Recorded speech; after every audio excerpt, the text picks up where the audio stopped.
Dans l'émission du 29 janvier en langue allemande, diffusée prochainement en français, sur le thème « Les techniques de manipulation par les médias », nous voyons qu'une méthode souvent utilisée par les médias principaux est l'omission du contexte. Cela signifie qu'on dissimule au public des informations et arrière-plans importants qui sont pourtant indispensables pour avoir une vue d'ensemble de la situation. Cette émission vous en présente maintenant un autre exemple. Depuis la première semaine de janvier 2017, les chaînes allemandes NDR, ARD, RTL, ZDF, N24 et bien d'autres encore ont rapporté qu'environ 4000 soldats américains et 87 chars avaient été débarqués dans la grande ville allemande de Bremerhaven. Dans le cadre de l'opération Atlantic Resolve, ceux-ci sont déployés dans des États membres de l'OTAN situés en Europe de l'Est et en Europe centrale. Atlantic Resolve est une opération qui a débuté en 2014 et est mise en œuvre par les États-Unis pour soutenir et renforcer les alliés de l'OTAN en Europe dans un but dissuasif face à la Russie. 451 degrés, le nouveau magazine de RT allemand, était sur place lors du déchargement des véhicules de guerre américains à Bremerhaven et a tout observé de près. Les militaires américains se sont montrés ouverts et coopératifs envers la presse. 451 degrés est tombé sur d'importantes informations concernant les arrière-plans qui ont pourtant été omises par les grands médias allemands, ce qui a donné une toute autre impression générale de la situation. Selon les documents officiels de l'armée américaine concernant le déplacement des troupes vers l'Europe, il ne s'agit pas seulement de 87 chars, mais de 668 véhicules blindés et armés, qui ont été expédiés par mer des USA en Allemagne, afin d'exécuter des exercices en Pologne et dans les États baltes, tout près de la frontière russe. À cela s'ajoutent 2003 autres véhicules militaires, dont 446 véhicules à chenilles, 907 véhicules à roues et 650 remorques. Donc en tout, 2671 véhicules. Cela équivaut à une reprise du plus vaste transport de matériel de guerre vers l'Europe depuis la fin de la guerre froide. Voyez à ce sujet notre émission en langue allemande, Bellicistes en action, les transporteurs de chars américains roulent vers l'Est, du 24 juin 2015. Pourquoi ces immenses transports de matériel de guerre américain à travers l'Allemagne sont-ils tellement minimisés par les médias principaux allemands, qui donnent ainsi une fausse impression d'ensemble? Vous pouvez maintenant voir l'émission sur les transports de matériel de guerre américain du magazine médiatique 451 degrés, qui a été diffusée sur RT allemand le 13 janvier 2017.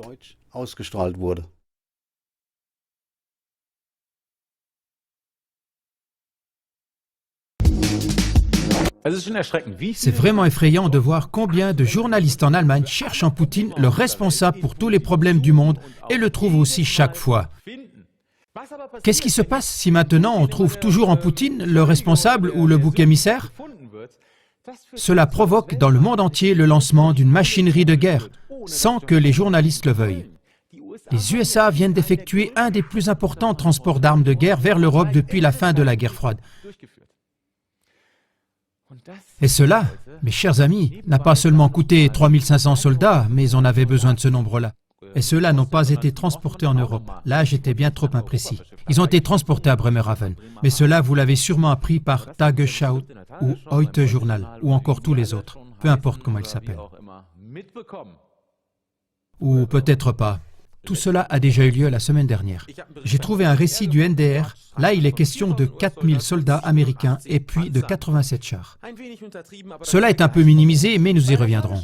Le Tagesschau a dit qu'il s'agit de 4000 hommes et 87 chars. Mais eux, au moins, ils ajoutent encore les remorques et les camions utilisés pour les combats. Ici aussi, c'est une petite litote. Alors, voyons la chaîne RTL. Eux aussi, ils sont de la partie et ils ont parlé de 4000 soldats et de 87 chars de combat. Plus de 200 chars font partie de l'opération Atlantic Resolve, la résolution atlantique. Nous avons une brigade de combat incroyablement mortelle, très grande et bien armée. Et notre but est de pouvoir renforcer les forces qui sont déjà incroyablement fortes en Europe de l'Est.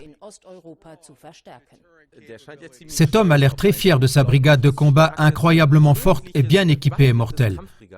Mais je ne comprends plus rien à sa deuxième phrase. Il dit « pour pouvoir renforcer les troupes incroyablement fortes et dissuasives ». Bon, si elles sont incroyablement fortes, pourquoi les renforcer? Au cours de l'opération, 4000 hommes et 87 chars de l'armée américaine seront placés dans les pays de l'Est et au milieu de l'Europe, membres de l'OTAN. À la différence de toutes vos images charmantes qui montrent seulement quelques véhicules, le début de cette action avait quand même un tout autre aspect. Est-ce qu'on pourrait voir encore une fois l'image des véhicules diffusés par N24? Il montre seulement quelques véhicules. Un char par-ci, un char par-là. Et c'est pour ça que le public a pratiquement ignoré ce sujet. Ce ne sont que 87 chars. Comme l'a dit il n'y a pas si longtemps Kai Gnifke, le rédacteur en chef du Tagesschau à propos de l'événement de Freiburg, le Tagesschau parle des événements significatifs pour la communauté nationale et internationale. Donc, des crimes isolés où 87 chars n'ont pas d'importance.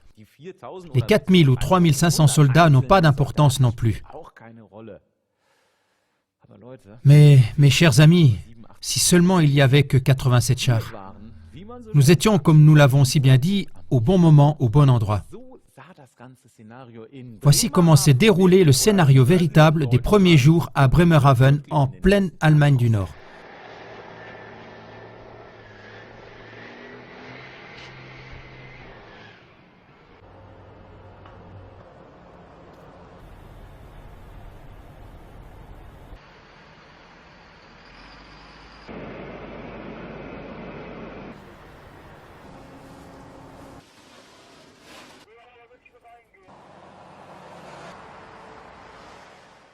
J'ai regardé le papier officiel de l'armée américaine en ce qui concerne le transfert de troupes vers l'Europe. En fait, c'est une histoire très transparente. Et l'armée américaine n'a rien caché du tout. Et ce coup-ci, je suis très sérieux. Ce n'est pas seulement 87 chars qui ont été acheminés des USA en Europe ou bien en Allemagne, mais regardons exactement ce qui est écrit dans ce papier transparent qui peut être consulté par n'importe quel journaliste. Les 87 chars dont on avait parlé, dont 18 Paladins et 419, gardons les termes anglais, HMMWV, et 144 véhicules Bradley Fighting et 446 véhicules à chenilles et 907 véhicules sur roues, sans oublier les 650 remorques. Ça, c'est les 87 d'avant. Mais maintenant, nous avons 2600 véhicules militaires qui ont été transportés par bateau des USA vers Bremerhaven. 2600 en comparaison de 87. Mais je suis encore en train de faire de la propagande. Mais il n'y a que les 87 chars qui étaient significatifs. Tous les autres véhicules sont probablement des véhicules privés des soldats, utilisés à des fins civiles. Mais pour nous assurer, pour être bien sûr, regardons de près les véhicules d'après la liste de l'armée américaine. 87 tanks, c'est clair, ce sont des chars. Ça, nous l'avons déjà coché. En plus de cela, 18 Paladins. C'est quoi un Paladin? Un Paladin, c'est ça. Donc ça ressemble fortement à un char de combat. Alors 144 véhicules Bradley Fighting. Un Bradley Fighting, c'est ça. Alors pour moi, qui ne suis pas du tout spécialiste, ça ressemble aussi à un char de combat. Alors encore, ces 419 mystérieux véhicules HMMWV. Mais bon sang, c'est quoi un HMMWV? C'est ça un HMMWV. Et ici, c'est la plus petite pièce d'artillerie. On peut aussi mieux armer un HMMWV, comme celui-ci par exemple. Ça, c'est seulement la version light, comme Coca Light, Pepsi Light. La version complète. C'est ça, là. Un HMMWV peut faire beaucoup plus, mes chers amis. Et c'est à ça que ça ressemble dans la version élaborée. La chaîne N24 ou le journal Die Welt, ou tous les autres, pour autant qu'ils en aient parlé, ont parlé de 87 chars. Mais en fait, sérieusement, quelle est la définition d'un char? Sérieusement, quand est-ce qu'un char est un char? J'ai préparé quelque chose. Je vais vous lire la définition du char de combat. Le char de combat en Allemagne, aussi appelé tank, est un véhicule de guerre qui roule de lui-même et qui est protégé par un blindage. Dans la plupart des cas, les chars roulent avec des chenilles et en tant que véhicule militaire, dans les règles militaires, un char est armé. C'est comme ça qu'est défini un char de combat, donc un véhicule à chenilles qui possède une tourelle, mais aussi des véhicules blindés construits de manière différente, parmi lesquels on compte aussi le char à roues. Les caractéristiques d'un char sont son blindage, sa mobilité sur le terrain et ses différentes puissances de tir selon le domaine où il est utilisé. D'où est-ce que j'ai cette définition?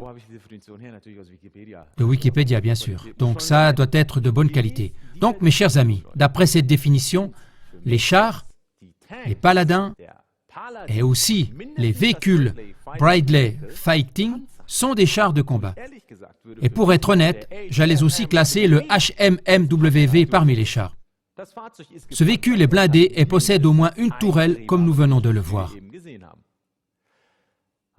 Donc, si nous regardons de façon plus exacte, ce ne sont pas seulement 87 tanks, mais 668 véhicules blindés et armés. Ils ne possèdent pas tous des armes, mais au moins ils ont ce pouvoir potentiel d'être armés, qui ont été transportés par bateau des USA vers l'Allemagne, à la frontière russe, en Pologne et dans les pays baltes, pour faire des exercices.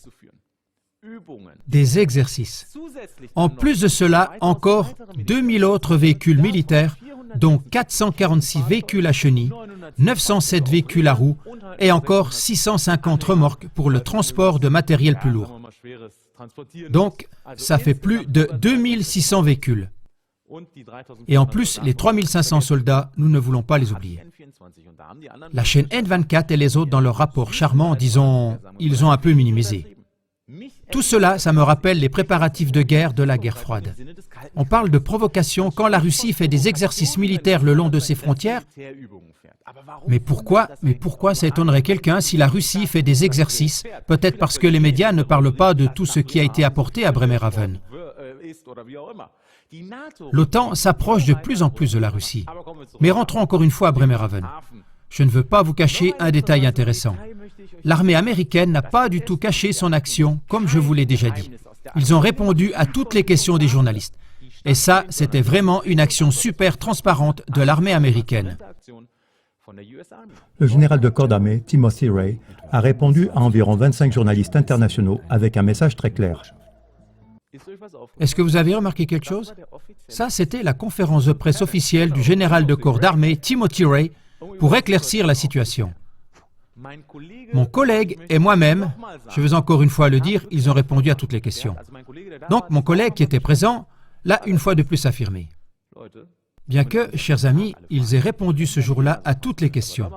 Ils ne sont pas toujours aussi transparents que ça. Mais là, pour une fois, ils l'étaient. Mais est-ce qu'on pourrait montrer un gros plan de cela? Est-ce que ça fonctionne? Tout fonctionne bien ici. Mais est-ce que vous remarquez quelque chose? Il n'y a pas un seul micro de l'ARD, de ZDF, de RTL, de N24, de NTV. Est-ce qu'il y a encore quelqu'un qu'on devrait voir ici? RTL2 News, mais s'il vous plaît, mes chers amis, on doit continuer à chercher. Alors, RTL2 News, ProSieben, Newstime, ça, ce sont les bonnes nouvelles véritables. Mon Dieu. Mais mes chers amis, le journal télévisé ou les sujets du jour, c'était quoi déjà? Les chaînes d'information quotidiennes parlent seulement des sujets significatifs sur le plan national et international. Et les USA qui amènent par bateau vers l'Allemagne autant d'engins de guerre comme ils ne l'avaient jamais fait depuis la guerre froide, ça, ce n'est pas significatif? Des armes de guerre sont apportées maintenant dans les pays qui sont les voisins directs de la Russie et ce n'est pas significatif. Une provocation qui ne pourrait pas être plus grande et ça, ce n'est pas significatif pour nous les Allemands. Je veux dire, dans notre pays, il y a le port le plus important. Si jamais une guerre devait être déclenchée, ce que je n'espère pas, mais qu'est-ce qui serait bombardé en premier? Exactement le port stratégique. Ça veut dire que nous serions dans un conflit entre les USA et les Russes. Et ça, pour la société, ce n'est pas significatif? Mais j'ai encore un peu d'espoir pour les collègues et les sujets journalistiques parce que vous allez avoir encore une chance. Car en février, d'après le papier de l'armée américaine, 50 hélicoptères de guerre de type Black Hawk et 1800 soldats seront transportés de New York à Bremerhaven. Peut-être ce sera alors significatif à vos yeux pour la société.